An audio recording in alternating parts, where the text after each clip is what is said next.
We'll start today by looking at some of the meta winners and losers and seeing what's sort of going to emerge as we move forward here in the Overwatch League in terms of our hero selection. After that, we'll be going to school, taking a look at the teams on the rise and the teams that have been falling down in the rankings.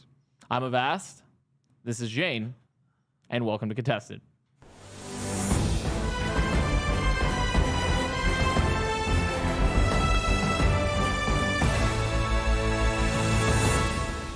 Hello, everyone. Once again, we are live from the Frontier Communications Studio in Dallas, Texas.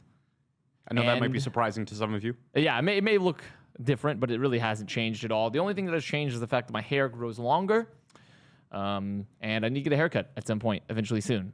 That's really about it. I did the co-stream here. We had the Dallas Fuel versus the Houston Outlaws game this weekend. We did the co-stream. Overwatch League gave us permission to use the clean feed, so I got to go in here. And actually, a very large number of people who were watching that were like, "Are you being green screened?" So, like, people didn't believe that this studio. Well, were you using the LED wall? Yeah. Were you? Yeah. So what'd you put up behind it? Just like a beautiful 3D animated Dallas Fuel thing. And unlike this show, I got to be completely unbiased during that cast. So, you know.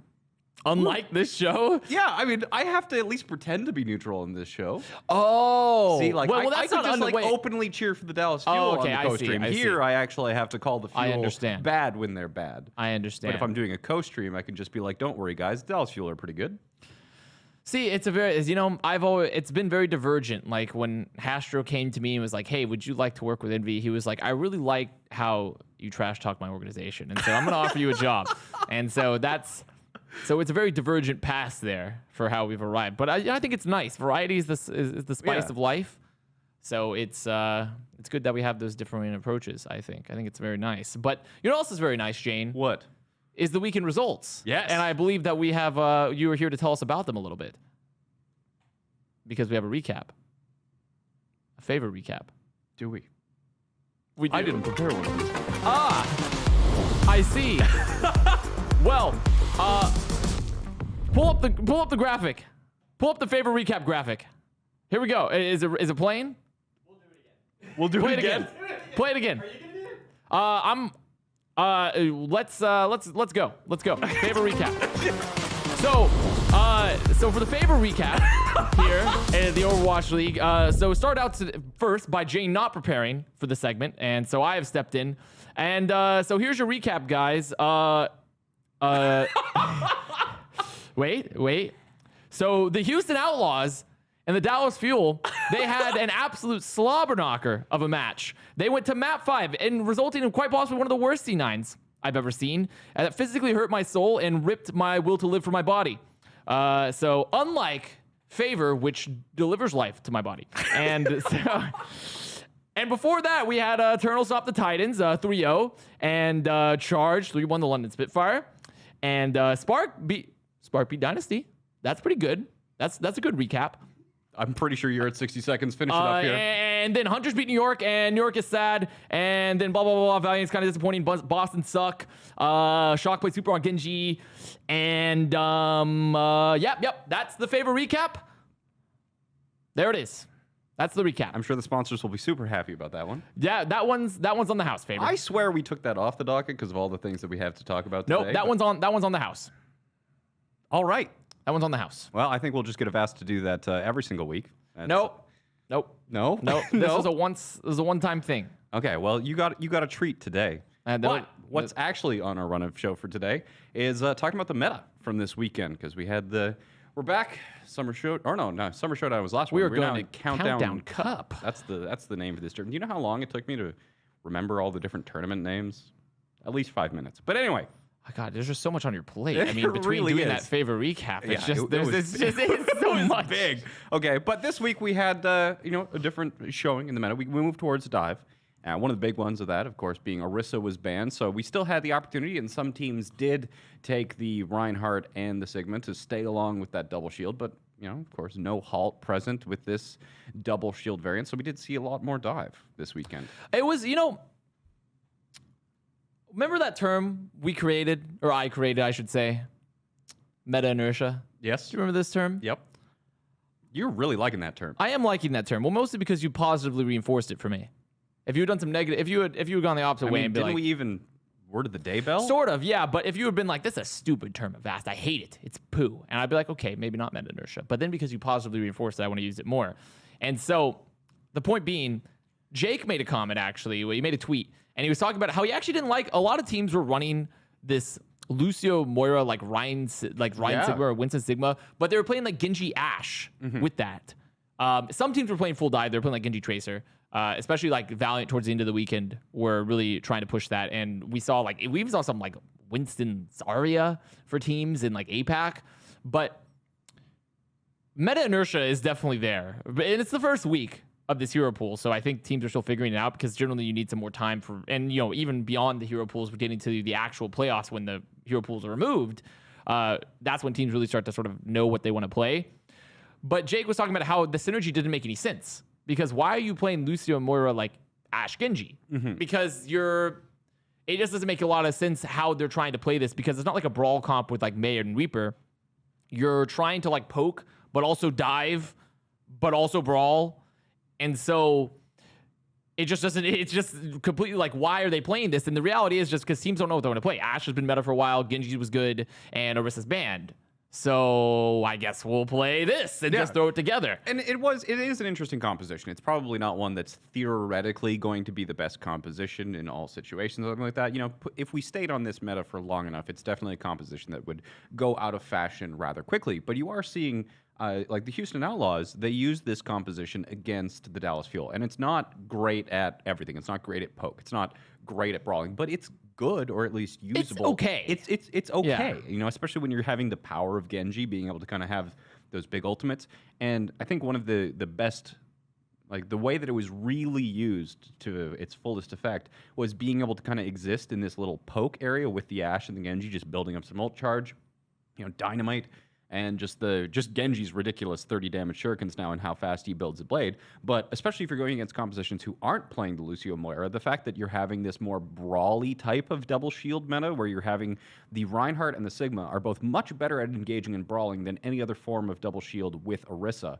So one of the ways that this composition was getting a lot of wins throughout the weekend was kind of this very quick and unpredictable transition between poking and brawling and diving. They weren't. I still just felt like teams just didn't know what was happening, though. Yeah. Like, I agree, they like identified their weak edition, but I talked with Packing 10, actually. We didn't. Sadly, we didn't get him for this, and he was just talking about how realistically they didn't really fucking know what they were going to do. Yeah, I mean, they didn't know. We were talking to Note and Paintbrush after the game, Dallas Fuel versus Houston Outlaws again, and at the halftime, so Dallas Fuel pulled off the reverse sweep. Houston went up 2 games using the composition that you're talking about here. Dallas Fuel was really struggling to beat it, and then they pretty much copied it, and that's what triggered the reverse sweep. And Dallas was talking about the fact that like they couldn't quite handle it, and it's not something that they had scrimmed throughout the week because they also thought it was weaker. But then they're like, well, it's got a lot of it's a really kind of easy composition. Well, just because it's just heroes that they already know, right? Yeah. We know Genji, we know Ashe, we obviously Ryan and Sigma, pretty self-explanatory, Lucio Moira.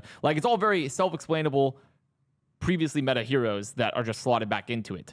And then we saw Valiant themselves change a bit. It's just teams, I mean, Gravy even went on Twitter after they got stomped by the rain. Gravy was like, Sigma into dive, smile, was the exact tweet. But then like, Gravy wanted to play Sigma into dive. Like, apparently, supposedly this was like a team choice of composition. So this was just a player regretting his choice live, because that's how little of a like how little solid ground there was really in terms of the meta. And there was just teams picking things like, I guess we're gonna play this. And then Valiant played a lot more dive moving into the second day. They played a lot more shacks as well with the Tracer. And I think comparatively, we're still just so early before we see what happens, because Orissa being gone it just changes. It changes so everything. much. And Brigitte has been nerfed. Yeah, but I mean, we talked about the just same. We talk about Ansan Sniper's Widowmaker performance. Surefour brought it up, and I brought it up kind of independently. How it's like every single character changes in terms of how you play them when you're playing with Orissa. Everything synergizes with Pole, pretty much everything. Whether it's going to be the flux, whether it's just headshots or something. So yeah, even the double shield stuff. Like the characters themselves, they change, but like I just went off the rails there. The characters don't change, but how you play them, how their cooldowns are used in terms of. I've gone off the rails myself a few times. I understand. Just once or twice. I understand what works. And also people are saying, well, maybe they didn't expect dive. No. I talked with Packing. They said they had success with their comp and even against dive and things like that. Like they pretty much said that like it was just it's what happens and it's what coaches complain about all the time is that a particular type of preparation during the week leading up to your matches, especially when there used to be 1 week hero pools, you could just play against teams or a certain set of teams and your comp would roll them. And then you come into the match and it gets completely countered against a comp that you just didn't scrim before, against a style that you hadn't played against before. Sometimes like teams just aren't, their prep doesn't prepare them exactly for what the match is going to entail.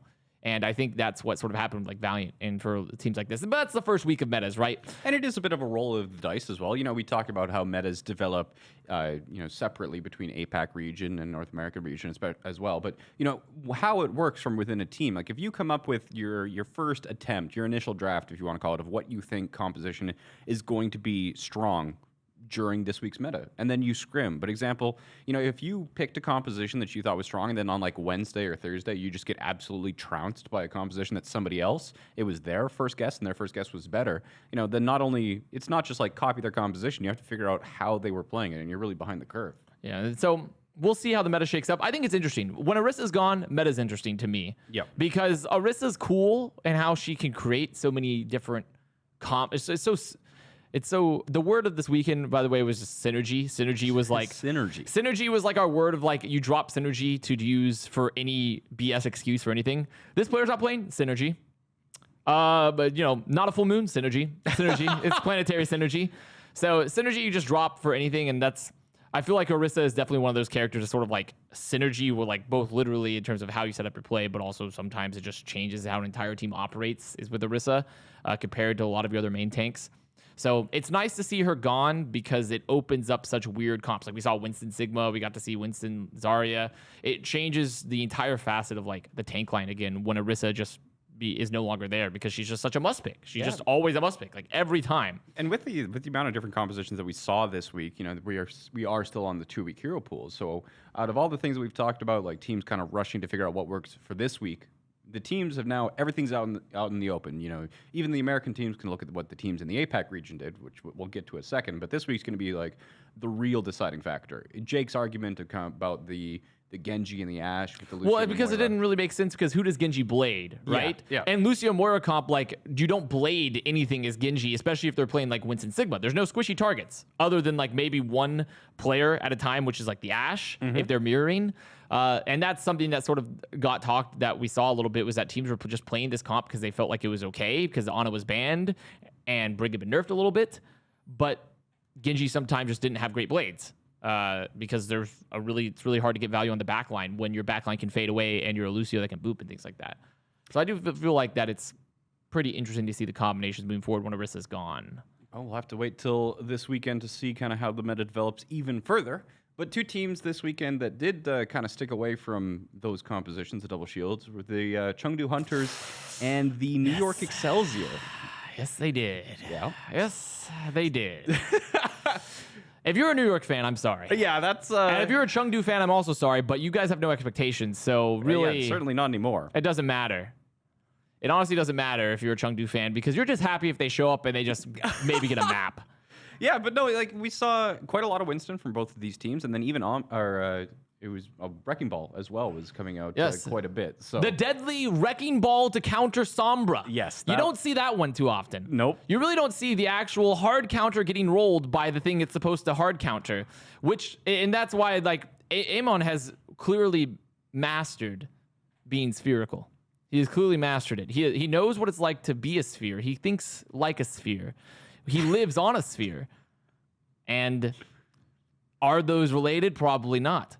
But the point is that it just doesn't make any sense. And the Sombra play from New York was not good. No, it was not good. It was not good. And like, you know, they played their Genji Sombra. And one of the things I think that came into this, you know, I kind of had a little bit of meme support for Chengdu Hunters. Like, I've always wanted them to be successful, even though they were very clearly not, except against teams like Shanghai Dragons for some reason. And New York Excelsior, when they did, so I was very low on them at the start of the year, and then they made some changes, which I thought could be, you know, what was it, 3 or 4 weeks ago? I said that this was probably going to be the start of a new New York, that we were looking for them to do a lot of changes. They're new, all right. Yeah, they're new. I thought that we were going to be the good kind of new. And like one of the things that I think it was reinforced during Plot Chat was kind of talking about that New York has been trying to be a lot more on the aggressive side. They've tried to be more proactive, trying to take the initiative and do those sort of things. And that's a composition that Sombra and Genji's really good at. You know, you proactively EMP, you go in with Blade. You don't wait for the opponent to react. And I think that's kind of how they expected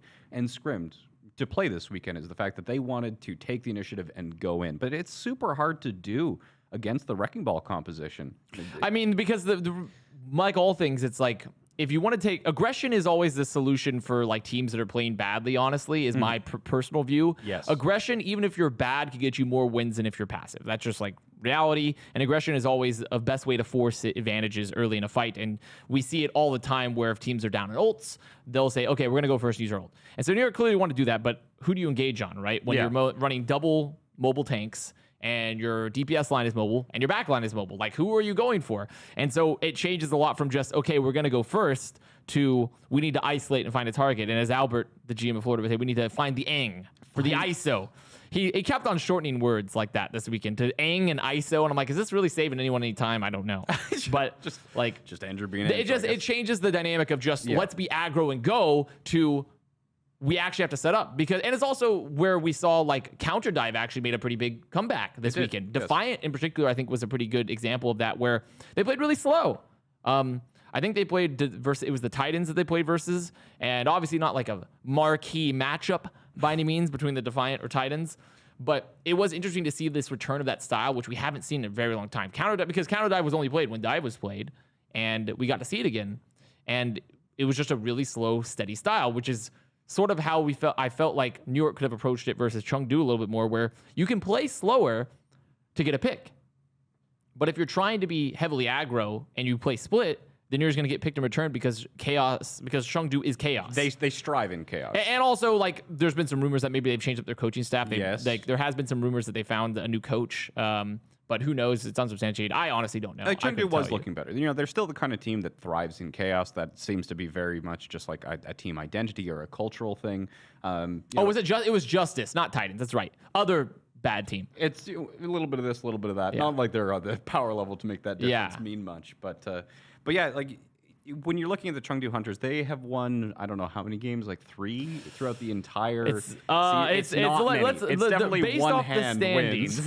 wins. The standings here are very close actually between the bottom 3 teams. So the current standings are Boston at 2-15, Justice at 3-14, and Chengdu at 5-14. Yeah, and like the craziest thing is that the Chengdu Hunters wins have come usually against like pretty good teams. You know, they are in the APAC region, of course, so when they do win. But yeah, like they've beaten the Guangzhou Charge, the New York Excelsior, the Shanghai Dragons. Like, I think they've beaten some pretty solid teams.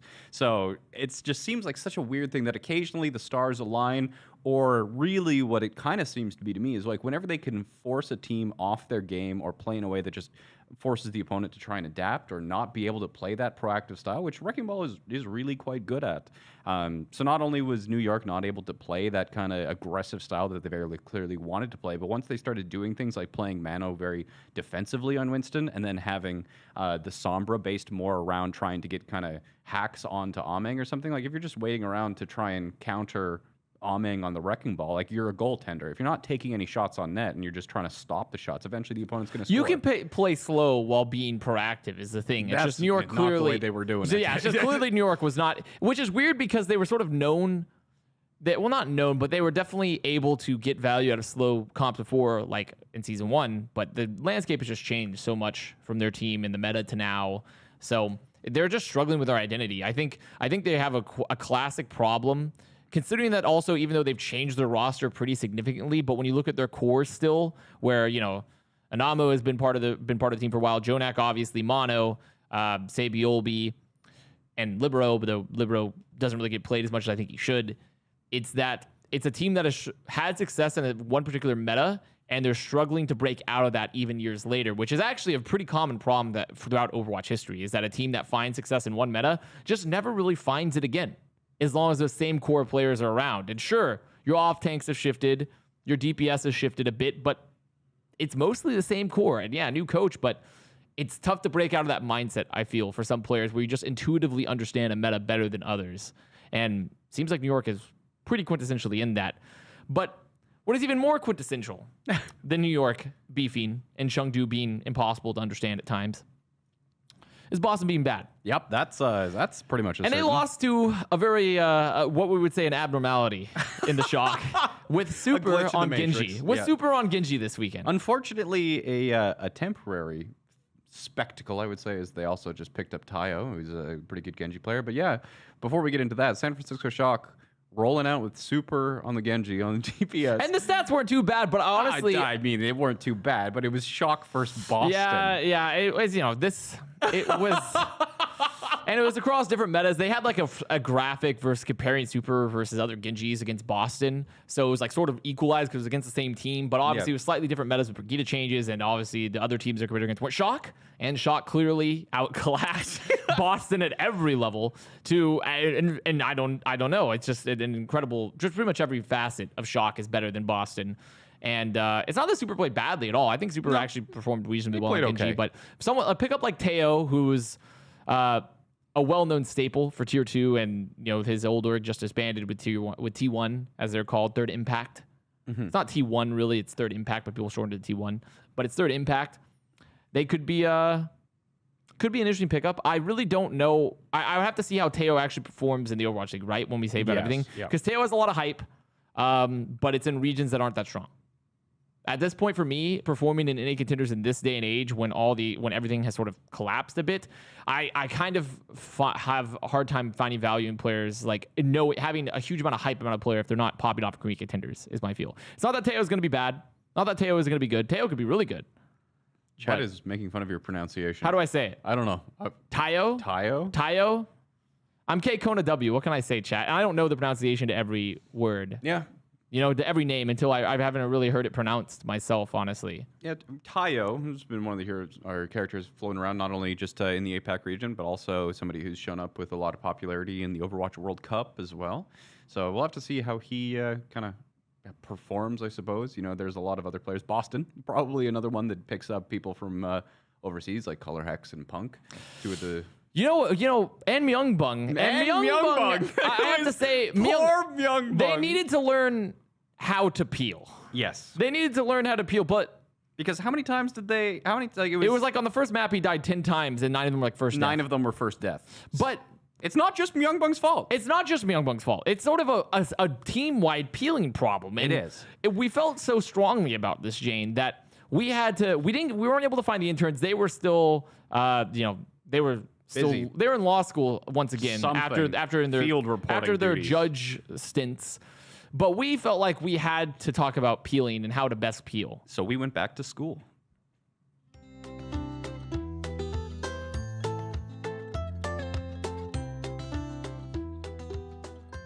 Hello students and welcome to the Contested Community College. Today's lecture is Peeling 101. I am your professor, Dr. Jayne, and I'd like to introduce you to my teaching assistant, Dr. Avast. Now we're going to be walking you through how to peel for your supports. Now, when you do go for the peeling, you have to first make sure that you identify the support that you are going to be trying to protect, the one that is most likely to be the most vulnerable. In this case, Zenyatta is a very likely pick. Now, when you go to peel for your support, positioning is very important. Now, the urge may be to start peeling for your support from the top. However, this would be wrong. If you are positioned closer to your support, the peel is going to be a lot easier and you have a much better chance of actually keeping your support alive in an unsmushed state. Look at that, perfect peel. Now, some of you might not know this, but Dr. Avast also had an internship at the Boston Uprising where he learned an additional technique about how to peel for supports. Now, in the Boston Uprising cases, the important thing is to, once again, identify the support that you are going to try and peel for, make sure that you are in absolutely the worst position possible, and then make it up as you go along. And that's Peeling 101.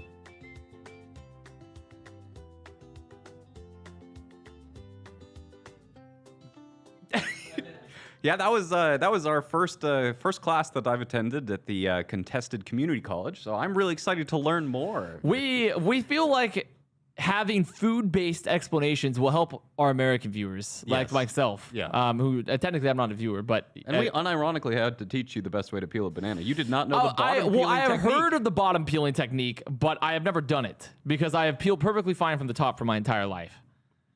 So I do think that was news to me, though, was exactly how to do it that way. I had heard of it. I've heard the legends, the stories. Heard the legends. But I had never done it myself. So obviously we'll be having so many more good segments like that to help everyone understand Overwatch better, because I feel like peeling was a very important concept for the Boston Uprising, and they just needed an instructional video. Because if you're closer to your support, you can help them more better. More better. better. I really do think Just that like if if you they peel from the take a bottom, look it's at more you better. smashing bananas on a table, I mean, it couldn't possibly make their play worse. No, it couldn't. So they should. I mean, in they should fact, if give that a anything, shot. perhaps we replace some of the Boston players with bananas Yeah. and give them a shot. See what happens. See what happens with the bananas at the keyboards and mouses and mices and meese. Meese? I forgot what the plural is. One of those. It's one of those things. So the point being here, Boston don't appeal. And No, it hurt my they were- eyeballs. It hurt my eyeballs very badly to watch them play the game. And that's really more all there is to say. So Yeah. we'll see what happens with Teo with the shock. But what are we even going to talk about? I mean, the fact that, like, the only other thing to mention, I suppose, is that the Boston players were very publicly upset about what happened on Twitter afterwards. You know, it's like Punk put out a tweet like, "What a joke," and then Fusions, I think, was a little bit mad about it. But you know, that like the tweets after the fact, kind of being publicly distressed. Like, is that the right word about how badly the match went? You know, that kind of shows the fact that. You know, the coaching, the management doesn't care. That's something that you would normally be like, no, don't tweet that. You know, this has really got in my okay, brain where are of you firing. going with this? Because this has got my brain of fire. This is unrelated, but I've been seeing a lot of extremely smooth brain takes recently about the narrative. different than usual. This is, well, no, but about the narrative of broadcast being set for teams, because people were like, I really hate it, pee poo poo poo, when my casters call team bad. And then after watching like the Chengdu New York game, and everyone's like, but what if this hurt player mental health? And I'm like, first of all, this is not the broadcast job. The broadcast job is not to massage anyone's egos, okay?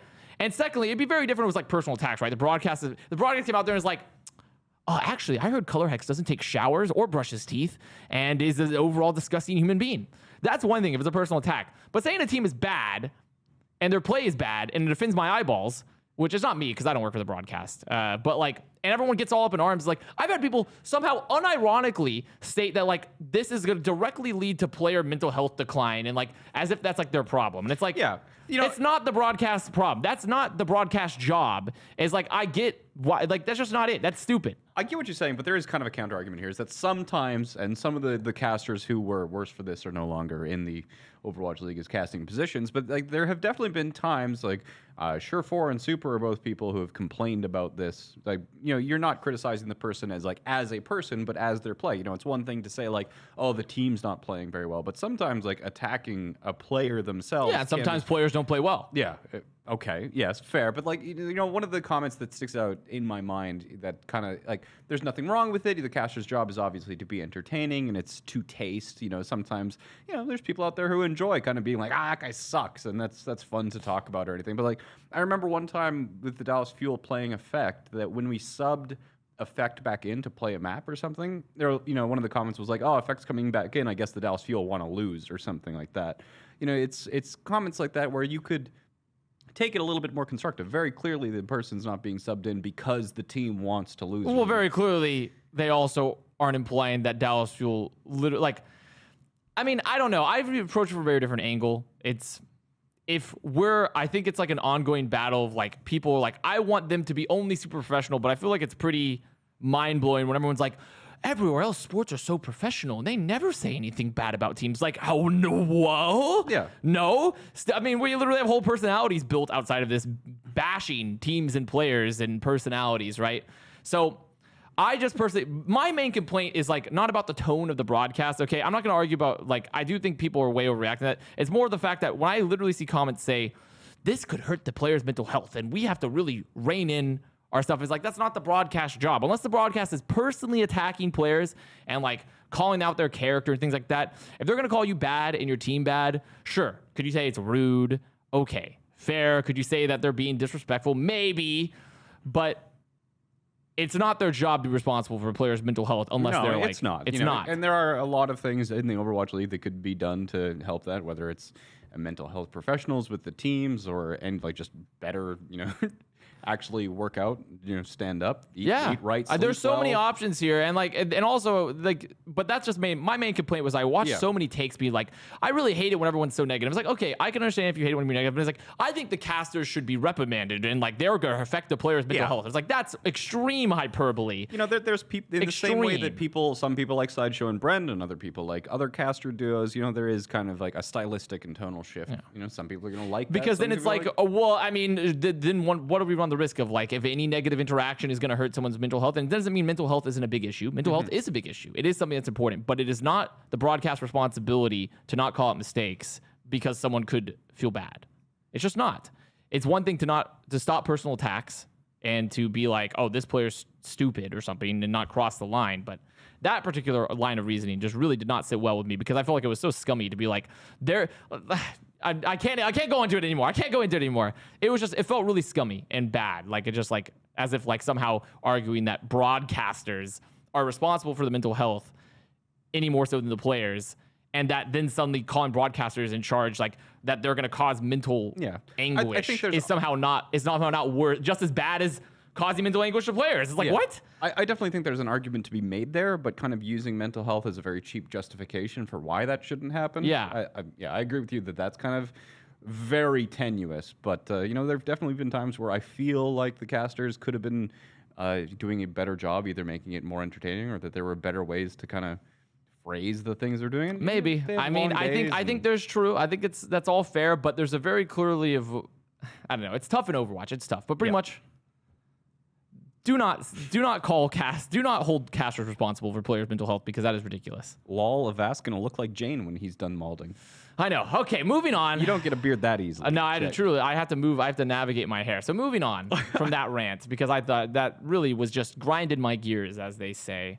Moving on from that rant, we have to talk about some teams on the rise. Yes. We have to get positive now before Twitch chat goes too poo-poo. You really like that emote. I do. It has just invaded your speech. I use it a lot. Are you one of those people who also says just lol like it's a word? No. No? You Not were really. one of those people? Nah. When you were like 12? No. No? Never did. No? But something about pee poo poo really resonates with me. Yeah? Just does. Just very relatable? Yeah. It represents me.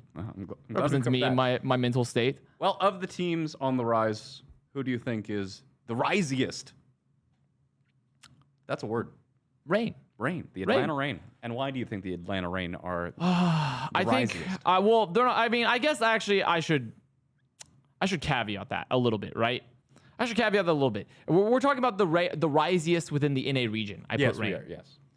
Risiest in APAC, I think Spark is perhaps potentially going to live up to the reputation a little bit. Maybe. You've been saying that for weeks. I mean, saying that for weeks. They clobbered Seoul, but I mean, is that an accomplishment? Seoul. We already know that Seoul either shows up or they don't. That's like, it's just flip a coin. Maybe Rain. There's some hope and you're just going to become Brent and just start pretting one team just week after week until they finally win. You're like, see. I was right all along. I was never wrong 40 times in a row. I was just early. But it was something. It was nice to have a very decisive 3 over Valiant. And then, they lost to Mayhem, but it was a 3-1. And it was okay. So sounds like a lot of excuses. For me, I feel like they have gone up. Their play has gone up because now they're back to beating some okay-ish teams and not just getting clobbered by, like, they move from being bad to being at the edge of good again. Back to being gatekeepers. The edge of barely acceptable? Yeah, like they've gone back to being like bad, but the gatekeepers from like really bad to like okay is where once again they've sort of moved up to me again, which is where they were before at other points, but then they moved down for a little bit into the bad territory, and now they've gone back up into the gatekeeper territory. So walk me through how Baby Bay leaving. Now, before the season actually started, I think there was one comment in chat. Where was it? They just lost their best hit scan player in Baby Bay, which honestly, when the season started, all of us were surprised that Baby Bay was even starting. So I think that it's certainly a stretch to say that they're losing their best hit scan player. Maybe. I mean, we don't know maybe. why, because Atlanta had 4 hit scans. They had 4 DPS players, and only one of them was really projectile, and that was Erster. Yeah. The other 3 were technically like tracer and hit scan players. So Yeah, so it's not like the Atlanta Reign has really been short on DPS or hit scan. So Baby Bay, at least from like a mechanical, we don't know the reason why they were playing Baby. It could have been, culture, it could be calling, could be leadership, could be 1,000 different things. There was obviously some reason that the Reign thought that Baby Bay was the pick. And to be fair, I really do think I made this comment on my own stream is that Baby Bay honestly has had the best hit scan on the Reign, but Edison hasn't played that much hit scan. Yeah. A and B, Sharp has played almost at all. Seen Sharp? 0, I think. I honestly don't remember. I think So how maybe can we like even one make the map. claim that he's the exactly. best? That's the point, right? Okay. That's the point. It's like Baby, of the limited time we've seen of Edison on hit scan, has had the best hit scan. Yeah. But that's a very small sample size. So who knows? Maybe if Edison plays more hit scan, we'll see more from that. If they play Sharp, it just depends where they move forward in that direction. But it does leave them in an interesting spot if Baby Bay is their theoretically, from what we've seen, was their best hit scan. It could leave them in an interesting spot moving forward. But I feel like Reign's on the rise because they just weren't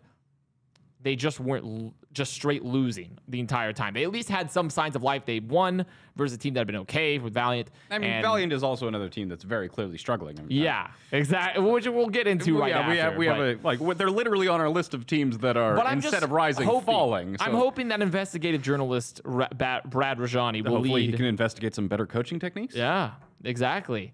But he liked that. Everyone's liking all my bad tweets on Twitter because Brad was like, when I made maybe Reign led by investigative esport journalist Brad Rajani can rebound, and he was like, he liked that. I was like, okay, Brad. But it's I'm feeling not confident, not good, but at least not terrible about the Reign currently. Like maybe they're gonna get somewhere. Those are some really encouraging words. Those are encouraging words if you're a Reign fan. Reign fan? That's probably the best thing you've heard all month. That's the most rise I can get with the Reign. That's the most rise you can get. The other team that we have being a rising power, which we talked about briefly there, but is the Spark. So they do have QOQ. They have Architect. Great additions. They've been looking pretty good. But overall, the Spark... Well, they've been looking kind of bad, and then they finally look pretty good. Yeah, and everyone expected, especially with the Architect pickup, because Architect being the player that he is, they expected the Spark to really already have increased in power level quite a bit, but we haven't seen that yet. So with the changes that we made that were hyped up, which is kind of similar to the New York Excelsior we're talking about, they made changes and I was like, these are good changes. These are the changes that I felt they needed to make, and we haven't seen those results. And for me, I'm kind of like, I don't know when those expected results are going to show up. So what is it about the Spark that's they made some changes, we didn't see a result. They've made no changes. Why are we expecting results from here on for them to be increasing in their power level sort of thing? Could just be, as the term of the day, synergy. Could be a synergy thing. Synergy? Because of the Spark synergy, obviously. I mean, it does take some time for roster to gel. They were looking a lot better. They did beat Seoul, so maybe it's once again... It's Seoul, though. Yeah, I know. That's the thing, is that when we pick these teams that are on the rise, it's like, well, maybe they're rising up to our expectations, but they could just be beating teams that are in slumps, because that sort of leads us directly into the next thing, which is teams that looked really bad over the weekend, which were Valiant. Yes. And New York. Yeah. And we talked about New York pretty extensively. Quite a bit. It's just like... But Valiant, they started out getting clobbered by Reign. Yes. They played KSF Genji a lot, and they actually continued to play KSF Genji a pretty decent amount in the second day as well. But the difference is they started playing Shaxx Tracer. I feel like that was the really big thing, was that they started playing Dive with D.Va and Shaxx Tracer, and they seemed like they found their footing a lot more with that particular comp. And I think Shaxx is just kind of a monster for them. He's really just good, does especially so on much. the Tracer. He does so much for that team.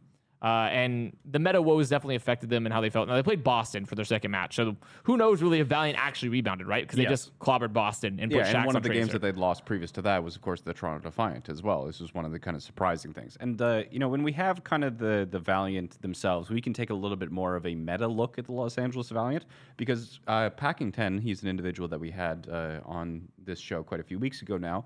But he's also been working more with Immortals in order to set up their Valiant team. While also being GM for both Valorant and Overwatch. In addition to head that, coach. he's also a new father, and Gunba's been coming up. So there have been, at least from the management and coaching side, very easy signs that you could point to in the fact that, the reasons that we pointed to earlier on the seasons as to why this team is doing well, the resources that allowed the Los Angeles Valiant to previously do well are now focused on other things. And that could be a very real thing, honestly. And they've had roster trouble, too. Yes. And who knows? Mental health trouble. We had that very cryptic tweet about kind of health stuff when Gig and our Dreamer, when they had two people playing, it was Apply on Brig, and they played. Yeah, that's what I meant, like the raw, but yes, mental, for sure.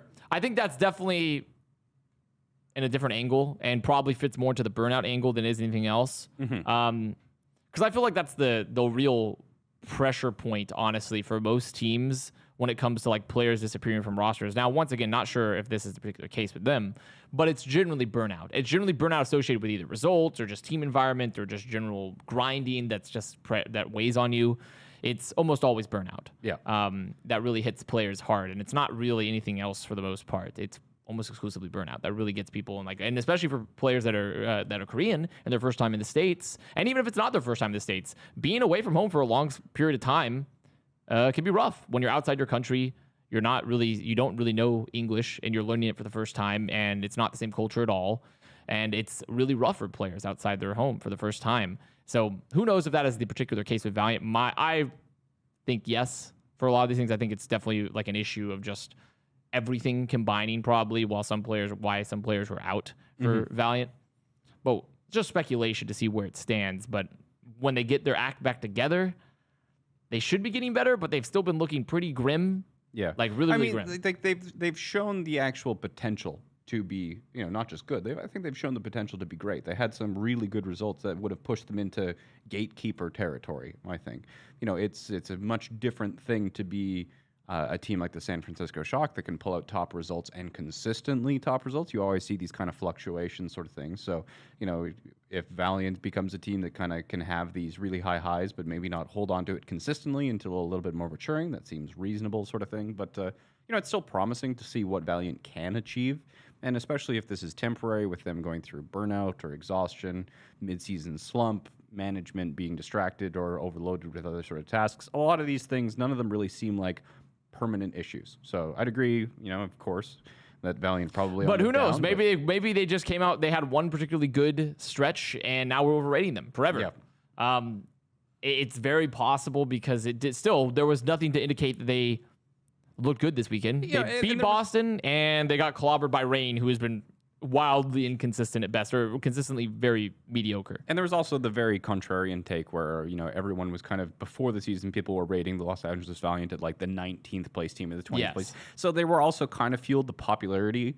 I think fueled it in the fact that they were so surprisingly good, and it's always very romantic to be like, the team that people thought was the worst is the absolute best. So there's going to have been a little bit of exaggeration, at least in terms of how good and how popular this team was just because of that angle. But no, them falling down, are they down and out? No, probably not. Are they down right now? Absolutely. I think they'll bring it back, and if it's not going to be for the Countdown Cup, I would at least expect a resurgence for the postseason. Because the postseason, even if you're performing badly, everyone gets a chance to play. Everyone gets a chance to play in the postseason. So even if Valiant plummet to Boston tier, they're still going to be able to compete in postseason, which I actually think is really nice. I really like it. But those are sort of how I think our eyes to the, as they said in the past, eyes to the ground.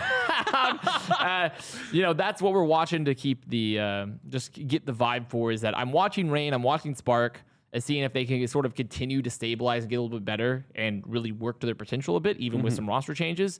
And to see if Valiant craters, and New York, if they crater anymore. Because people are like, why don't we throw Boston on this list? It's like, well, Boston has never stood up. Boston has been sitting down the entire. There has been no upswing. There was once one brief shining moment, like a when Punk first got signed in the sky. Yeah, and I saw it, And I saw the results. I was like, wow, Boston looking okay. Yep. And then I've been watching them play ever since, and they have visually assaulted my eyeballs. And it's been not fun. Yeah, I It's not think been fun to everyone, watch. this was one of those things where it was like, Punk came on and they did have some pretty decent results for those 2 games. And people were like, oh, is this a turnaround? And then the question never got answered. I don't think anybody said, oh, Boston is turning things around. It was kind of like, oh, is this? No, it's not. No, it's not. It was never confirmed. But that's to be. why for Rain and Spark, I'm feeling a little bit more hope that maybe they're going to find some options there to work You'll be through right it. eventually about Spark. I'll be right eventually. It's just a matter of time. You got to play the long Maybe game. season 5, maybe season 6. Don't know. I'm never wrong for 3 Never to 4 wrong. years in a row. Not a chance. No chance. But that's sort of our. Who do you think's going to get better first, Spark or New York? We should make a bet on that one. Well, ooh. Because you think you're kind of like Spark's improving, and I'm Ooh. like New York should be improving. Who's improving first? That's a good question because That should be our call to act. That should be our mailbag. Well, I was also going to be I had also become inspired with the CTA of my rant earlier too. I was wondering if our CTA. Did you? We have a whole bunch of mailbag questions to throw people. Yeah. What were you going to ask? Mine was going to be by my rant earlier. It was like, was going to be more of a, is broadcast too negative? Or do they attack players unfairly? Do they attack players too much? I mean, is broadcast responsible for players' mental health? I mean, that's. But the thing is, this is not like I'm telling you when I'm mauling. Okay, you're kind of like when the Washington Post or like the New York Times are like, people angry about it's just one dude with a bad. It was more take than one on person, Twitter. but that's true. Okay, that's fair. like- We shouldn't give any fuel to that It's fire. like very We shouldn't give clearly any the fuel to answer that is fire. no. The casters are But not I think, responsible but for player health. obviously, like a good question still would be: are they too negative? Right? Yeah. Are they too? Can they be more constructive? Yeah. And is constructive good? Because honestly, sometimes constructive doesn't always create good entertainment products. I'm gonna be honest. So how are we phrasing this question? We've got like 7. We don't have to use this question, by the way. We can use the other thing. Chat, do you want the Spark New York question or do you want to discuss casters? What do you want to discuss for this weekend? You want to discuss both? Not weekend, week. Well, here, let them ponder upon that because we also have mailbag. Ponder. True. While you're thinking about that, chat, we got still have the responses from responses last for week. mailbag, Yeah. So What was our? It was also. There was one comment in here just to start us off. Jack Myers I was hesitant, but I think this show has beaten out Plat Chat and Tactical Crouch for me. Keep it up, Mauled 1 and Mauled 2. So kind of that like backhanded compliment sort of thing. But yes, lol at Plat Chat for missing out on the Tayo news. To be fair, we didn't really add much to Tayo. We just got to talk said it about just it to make fun of Plat Chat Yeah, for not being able that to was talk really about it. It was That just- we just wanted to talk about Tayo just to be like, ha ha, Plat Chat. because for me, Tayo sort of represents like Tayo to me is just APAC Kevster, where Yep. everyone was like, Yep. oh my God, I cannot wait to see Tayo. I cannot wait to see Kevster. And Kevster's come in and it's been good. Like he started out pretty underwhelming. He's definitely gotten better. But I mean, like who knows what happens once Kevster gets normal ping too, right? And will Tayo get normal ping with Shock considering that visa problems with COVID and things like that? I don't know. So that's how I feel about Tayo is that like interesting pickup. It feels something that Shock needs. Shock needs a spark, pretty much a Genji player. Yeah. Because they don't. They're playing Super on They're not Genji. probably planning to continue to play Super on Genji, I think. I mean, it's like even to this day, was it today or yesterday that Super has been playing Genji in ranked still? So, I mean, he's still in the mid 40s in terms of win percentage. Oh, he's already in the team house? He's already in the team what? house. I didn't know that. I didn't know that either. Well, then that's interesting then. For me, then, so that's good. That's good news, though, because now we get to see him on pretty equal, Pretty soon, on yeah. good ping. Nice. I like that. That must have been in the work for a while. They just didn't have. Oh, he's a dual citizen? Didn't know he's a dual citizen either. Man, Didn't know chat, that. you guys should be doing News- this show. news You to know me. way more than we do. News to me, honestly, because I knew of him and I know of his exploits and his fandom, but I didn't really know much about I hadn't seen everything. I hadn't actually read the Shock Twitter post. All I just saw was they picked him up. I was like, okay, cool. I didn't read the specifics of the post and like where they're at just yet. I mean, it's 2020. You very rarely have to read past the headline. There's Because I usually- just assumed that I was like, okay, because especially since he was flying back home, he said on Twitter he's flying back home. I thought he was like leaving the States. So, but now I know. Now I know. Man, scroll your Twitter before the show, man. No, I won't. Actually, I won't. What's Twitter? Never heard of it. Nope. I won't do it. I'll never do it. Never. Never. Not a single time. No, I will sometimes. Well, do you want to go through the other questions? Yeah, that we can go have through the mailbag? mailbags. We can go through sometimes. Now, you got yours. Yeah. Well, actually, did you do yours? I Your did, response? but I mean, Playlist Master 123 also came back. He's the guy who listed every single person possible for Mm-hmm. MVP and Rookie of the Year last week. This week, he gave us another one. And he said, honestly, I'm just happy there is going to be cross-regional play. Would I have liked to see the bottom APAC teams play the bottom NA teams? Of course, who wouldn't? But this double elimination bracket is already way more than I expected. And this is in response to whether or not it was fair that only 2 North American teams are going to be playing in the finals. Pretty fair. Yeah? It's... How dare he have a level-headed How take? dare he be reasonable, right? I picked Solomon. Why? Legend. I picked Solomon as Why my did response. you pick Salmon? Because we haven't heard from him on the show. Okay. Solomon had this to say in my Discord about... because I personally didn't like how the NA bracket had worked out. I felt like there was 2 little teams coming from the region. But Solomon says, I'd rather have an 8-team bracket and have 4 teams from both divisions. So 4 from APAC and 4 from NA.